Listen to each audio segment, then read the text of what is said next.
3 વર્ષની માસૂમ બાળાને દીપડાએ ફાડી ખાધી. પરિવારની સામે જ દીપડો બાળકીને ઉઠાવી ગયો. સૂત્રાપાડાના મોરાસા ગામની ઘટના. ગત રાત્રિના 9:30 આસપાસ બની ઘટના.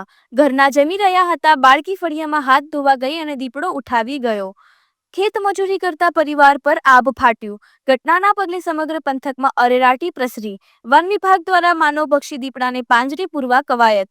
ઘટનાવાળા વિસ્તારમાં 5 જેટલા પિંજરા ગોઠવ્યા. રિપોર્ટર જગદીશ આહિર, ગીર સોમનાથ. આપનું નામ પરિચય? સાવડા રમેશભાઈ પાલાભાઈ, ગામ મોરાસા.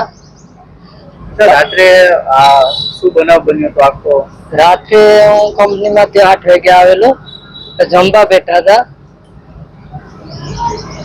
8:30 9 વાગી ગયા હતા. પછી જમી ને રાતના તો જમી લીધું. પછી અમે 3 જણા જમવા બેઠા હતા અને છોકરી બારોબાર ગઈ હાથ ધોઈને પાણી પીવા ને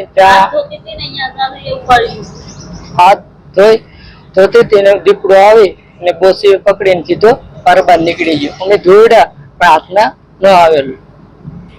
પછી દૂર જતા દૂર ત્યાં એનો પાછળની સોણી મળી. પછી થોડા ખાલા જેનું ખૂન મળ્યું. પછી વિભાગને કેટલા વાગે તમે જાણ કરી છે? 11:30 વાગે જાણ કરી. કેટલા વાગે સવારે મળી છે? 7 વાગે. આખી રાત શોધ કરી.